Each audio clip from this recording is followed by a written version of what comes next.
এগুলো লাগানোর কি দরকার আছিল কমছে? এগুলো উড়াইতে উড়াইতে হাত পুরো ব্যথা হয়ে গেছে। এগুলো না লাগালেও তো চলতো। আপনার একটা কিসিং এর ভিতরে আপনার ফোর্স সিলিং এর কাজ করতেছি আজকে। এত একটা ব্যারিসের জায়গা সমান নাই তো, এই জন্য কষ্ট বেশি হইতেছে। আপনার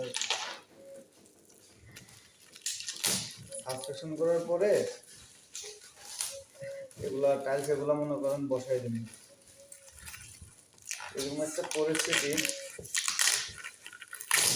কৃষক এগুলোর উপরে আপনার পলিথিন দিতে যাতে কাজটা না হয়, কিন্তু এখন বসানোর সময় এগুলো উঠে তারপরে বসাই তৈরি।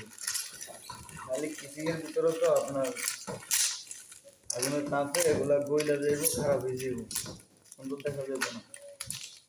এই জন্য এগুলো আর উড়াই দিতে হবে, তারপরে বসাইতে হবে, বুঝছেন? কাজ করতেছে আপনার এখনো সাবস্ট্রাকশন হয় নাই।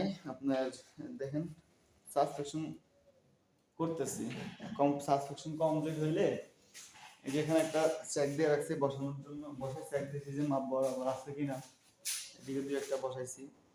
পুরোটা কমপ্লিট হইলে সবগুলা এইভাবে, এই দুইটা যেভাবে বসাইছি এইভাবে মনে করেন যে পুরাটার মধ্যে বসাই দিব।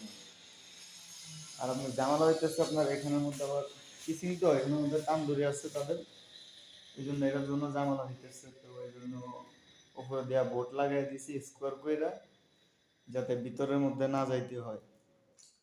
মানে কাজটা একটু সহজ হয়ে গেছে আর কি। এটা তো একটু কষ্ট হয়েছে বোর্ড লাগায় সিধা করতে। এখানে তাদের দুইটা তান্দুরি আছে, এখানের মধ্যে তারা মাছ টাছ পুরা দেয়, রান্না বান্না করে, ঠিক আছে?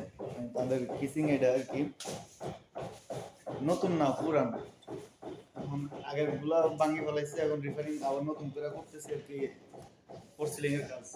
আর এই তাদের সামান রাখার বক্স টক্স আছে এখানে।